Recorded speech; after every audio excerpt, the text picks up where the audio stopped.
What does rich mean to us? In our society today, we may imagine that richness means having plenty of everything, material possessions, giving us comfort and security for the rest of our lives. That's what our society's perspective of rich means. But God's perspective, his meaning of the word rich is different.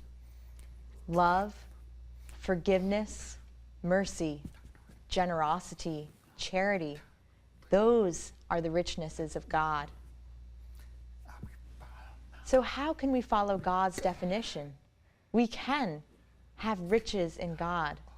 St. John Paul II has a very famous quote that I love. He continually said, "Be not afraid." He was a wonderful example of how we could live a life of strong faith.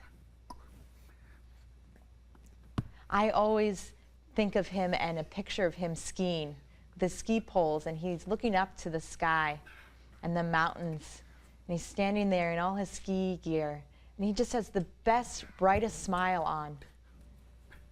And I know that some people aren't able to go skiing because it is expensive.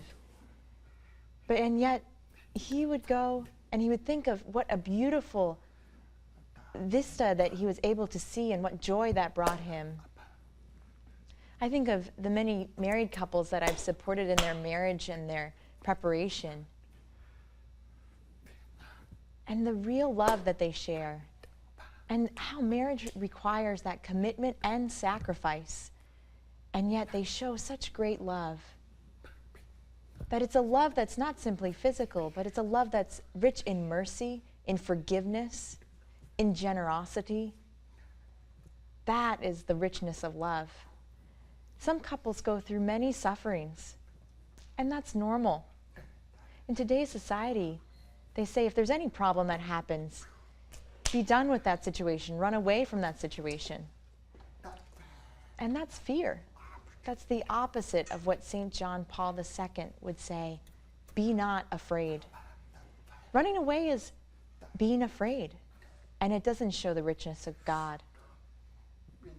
So we need to not be afraid.